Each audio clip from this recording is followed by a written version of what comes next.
Okay, we've made it to the end. We did the introductory PowerPoints, we did the integumentary, and this is the last of the bone physiology. So let's talk about what is certainly one of the most important topics in all of Bio 201. We talk about this again in Bio 202. It's such an important topic that we hit it heavy in Bio 201 and we hit it heavy again in Bio 202. This is a big deal. You can be sure that I will ask you questions about mineral homeostasis both on quizzes and on exams. So here we are. Let's go. Bone, remember, is a storehouse for calcium and phosphate. Do you remember the name of that mineral? Hydroxyapatite. So phosphate, important for so many things. Remember, what's the energy currency of the human body? Adenosine triphosphate. So you need it for that. Remember, the nucleic acids made of nucleotides, you have a phosphate group in those, so DNA and RNA. You're not going to have the instruction manual for your body if you don't have phosphate. Also forms the phospholipid bilayer, which surrounds the cells of your body. As we'll see in Bio 202, it's also a pH buffering system. Helps you maintain acid-base balance inside of your cells. Extremely important for that purpose. And then calcium, oh my gosh. Calcium is such an incredible regulatory element throughout the human body. So muscle contraction. Once we get to the muscles, we'll see. Your muscles don't contract unless there's calcium. Also, we'll see that when we get to the nervous system, you don't release any neurotransmitter unless there's calcium. So think about that. Nerves and muscles will come to a dead stop without calcium. And if your nerves and muscles come to a dead stop, you come to a dead stop. So calcium is crucial in the human body. And that's why phosphate is important. There's no doubt about that. But calcium homeostasis is absolutely critical for health. Excess blood calcium is called hypercalcemia. Again, hyper, too much, calcium, emia always means in the blood, hypercalcemia, too much calcium in your blood. This produces muscle weakness. People with hypercalcemia, it's hard for them to lift things, hard for them to stand upright, hard for them to walk, muscle weakness. In contrast, not enough blood calcium is hypocalcemia. That leads to tetany, as we call it. We'll see that word coming up in the muscles. Muscle spasms, contractions of muscles. Carpopedal spasm you see in the lower right. That used to be called Trousseau's sign, and some of the old people will still call it that.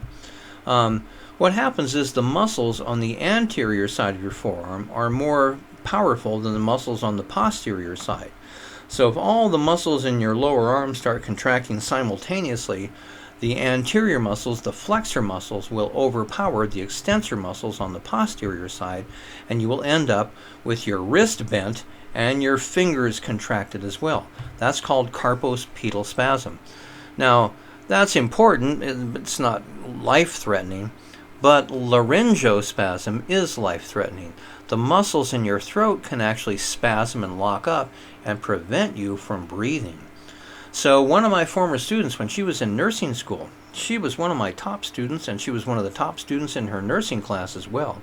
And that gets you some perks. So when she was doing her clinical rotations, she had become a favorite of a lot of the staff there because she knew what she was doing. And one day, one of the ER doctors called her and he said, "Come here, I want to show you something." And they had a woman in the ER who had come in with severe hypocalcemia. And she was lying there on the table, and she was in carpopedal spasm. And the doctor says, "I'll bet you don't know what's going on here, do you?" And she said, "Oh my God, that woman's in carpopedal spasm. She must have hypocalcemia." And the doctor said, "Oh my God, your anatomy and physiology professor must have been really good." And she said, he was okay. But then as she was there in the ER, that woman actually died. She locked up. They tried to intubate her. But she was dead before they could save her life. So that's how critical it is. That's potentially life-threatening. And that's why mineral homeostasis, once again, is probably one of the top 3 topics in all of Bio 201. Mineral homeostasis involving calcium in particular. So calciferol is a form of vitamin D produced by the skin, liver, and kidney. Remember, silk, skin, liver, kidney. Once we get done all the way, we end up with calcitriol that has the nickname vitamin D. So along the way, you have cholecalciferol and then calcidiol 2, calcitriol 3. That's the last form. That's the active form. Calcitriol would be one way to pronounce it. I think most people say calcitriol. But what does calcitriol do? It raises blood calcium by promoting absorption in the small intestine and from the bones. So absorption in the small intestine. When you eat food, goes down your esophagus, into your stomach, then it goes into your small intestines, and it's in your small intestines where you absorb it into your bloodstream. So calcitriol, vitamin D, helps you absorb that. And I think I talked about that in one of the other PowerPoints. That's why they fortify milk with vitamin D. Little kids need to grow correctly. They need plenty of calcium. Milk's got lots of calcium, but it doesn't do any good getting the calcium unless you can absorb it. So when you put some vitamin D in the milk, now you got both. You got the calcium and you got what it takes to absorb it. So it does that, and then also it helps take calcium back out of the bones. Do you remember what that was called? We talked about that earlier. What is it called when you take calcium back out of the bones? That's bone resorption. So vitamin D, calcitriol, does both. There is also parathyroid hormone, PTH. The parathyroid glands are located on the back of your thyroid gland, which is right around your thyroid cartilage, your Adam's apple. You've got a gland there, the thyroid, and it's on the posterior side of the thyroid where there are the 4 parathyroid glands. Parathyroid hormone raises blood calcium by stimulating osteoclasts and promoting bone resorption. Now again, calcitriol does that to some extent too, but calcitriol does the extra function of promoting absorption in the small intestines. So notice both of those hormones raise blood calcium. In contrast, calcitonin, which is secreted by the thyroid gland, lowers blood calcium by stimulating osteoblasts and inhibiting osteoclasts. And remember, what do osteoblasts do? They form the matrix, the minerals get put in. What was that called when you build bone? Bone deposition. So calcitonin promotes bone deposition, whereas calcitriol and PTH promote bone resorption. I expect you to know this. I can guarantee that I will ask you questions on your first exam and on the final exam to make sure that you know those 3 hormones and exactly what they do, exactly which kinds of bone cells they stimulate, and the exact names of the processes. Osteoblasts, osteoclasts, bone resorption, bone deposition, calcitriol, also vitamin D, PTH, and calcitonin. By the way, one thing may help you remember calcitonin. They say calcitonin bone in. Calcitonin puts calcium into the bone. Calcitonin bone in. Pulls calcium out of the blood and puts it into the bone. Now, calcitonin is active mostly in children, not much activity in adults. So notice the 2 other hormones, calcitriol and PTH, both raise blood calcium.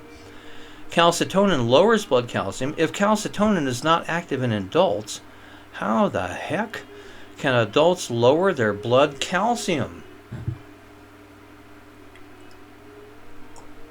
You were supposed to answer right there. Did you answer? I want you to think about that. That's a little bit of a critical thinking question. I'm not going to tell you the answer right now. I want you to think about that. So again, hypercalcemia, excess calcium in the blood, and a nice little diagram there showing how all that works. Hypocalcemia, insufficient calcium, and look at, by golly, what have we got here? Negative feedback loops. Everything always comes back to homeostasis. Homeostasis really is the single most important concept in all of medicine. Certainly in all of Bio 201 and Bio 202. Great examples there. Look those over. They really explain it well. And here, calcitriol is a steroid hormone. Formation of calcitriol requires the cooperation of 3 organs. So there you go. Skin, cholecalciferol. We get to the liver, calcidiol. Finally, we get to the kidney, and we make it calcitriol, vitamin D. And notice that 4-ring structure there. We started with cholesterol, and you can follow it all the way through. You lose part of it, but that's the way synthesis works. Bone fractures. This is, we're kind of almost at the end here. We got kind of a just a little basket full of leftover topics that are worthwhile mentioning, but they're not the hugely important topics. Still, I want you to know little bits about these. So, 3 common categories of break according to the position of the bone after the fracture. So, non-displaced means the ends are still in their normal position, all right? So look in the lower right. In the far right, see how there's a crack between the bones, but they're still connected? That would be non-displaced. Displaced are where the ends are out of normal alignment. So in the lower right, look on the left-hand side of that. See how the ends of the bone are not in their normal alignment? That would be a displaced. And we can also then, so we can talk about the position of the bone after the fracture as either being non-displaced or displaced. We can also talk about the completeness of the break. So it can be a complete, it's broken all the way through, or it can be an incomplete, not broken all the way through. Pretty self-explanatory. And then finally we can talk about whether the skin is broken. So an open or compound fracture is where the bone actually pokes out of the skin. Oh my God, is that gnarly or what? Years ago on Monday Night Football, Lawrence Taylor tackled Joe Theismann, and he hit him so hard that he broke, I'm pretty sure it was his fibula, and the fibula actually penetrated the skin and it was sticking out, and the TV cameras zoomed in and they showed Joe Theismann's fibula sticking out of his lower leg. And in houses all over the country, whole bunches of people puked. I'm pretty sure they'd been drinking beer heavy watching that Monday Night Football. I thought it was really gnarly to see, but I know some of the people I was watching it with came close to puking. So that's an open or a compound. A closed or simple fracture, the skin is not perforated. Most fractures by far are closed or simple fractures. Open or compound fractures are pretty unusual. You also saw some of those. There was in the NBA in the college basketball tournament a few years back. A guy had a compound fracture, and Paul George, NBA, he also had a compound fracture where the bone stuck out of his skin. And you see there in the lower left, that kid has got a broken clavicle. All right, and you can see there where it's. What do you think? Is that displaced or non-displaced? Yeah, that's displaced. Is it complete or incomplete? Yeah, that's definitely complete. And is that open or closed? Yeah, that's closed. You can't actually see the bone sticking through. Bone fractures, you don't have to know these. I just want to show you that bone fractures are complicated. They're all not alike. So in the upper left, you see an open or displaced fracture. Green stick fracture, this is where the bone does not break all the way through. It's kind of like the branch of a tree that's not yet dead, it's still alive, and you break it, it doesn't break all the way through, it just kind of cracks like that. A comminuted fracture, this is where a whole chunk of the bone is just blown away. A girl in my class several years back, her brother was in Iraq, and he got a .50 caliber machine gun bullet to his leg. It was his tibia, and it simply blew a giant chunk of his tibia out of there. And that's actually, I think, a fairly difficult fracture to replace. I don't know, I'm not a surgeon, I don't know for sure. But in his case, they had to put metal plates there, and they tried to do things to stimulate the bone regrowth. He was in a lot of pain, it wasn't working. And finally, after like a couple of months, he said, just cut it off. I'd rather just have it cut off. And so they did. They amputated his leg. So that's how severe that can be. Linear fracture, running lengthwise along the bone, transverse, oblique. You can figure those out. Spiral, that's what Paul George had. Some of those basketball players, what happens is they get these spiral fractures. They're non-displaced. And what happens is they don't know they have them until suddenly they jump up really high and they come down hard, and then it finally snaps, and that's when it sticks out. That's when you get the open or compound fracture. Colles fracture, Potts fracture, just wrist and ankle. Again, you don't have to know those. I just think it's kind of interesting. Okay, which of the following statements is false? Calcitonin stimulates osteoblasts. PTH stimulates osteoclasts. Calciferol lowers blood calcium. PTH raises blood calcium. Calcitonin is mostly active in children. So 4 of those are true, 1 of those is wrong. This is how well you have to know your calcium homeostasis. These are the kinds of questions I will ask on an exam. You should be able to answer that. And yeah, calciferol raises blood calcium. The other 4 are all true. In terms of repairing a fracture, this is pretty easy. There are 4 basic steps. They're not hard to know. I would expect you to know basically what's going on here. So first you form what's called the fracture hematoma when a bone breaks. There are blood vessels there, so blood is probably going to be leaking out of the bone, and it forms a big blob. That's what a hematoma is. It's a big blob of blood. So the fracture hematoma, blood basically fills in the area where the break occurred. Damaged blood vessels produce a clot within 6 to 8 hours. The bone cells die.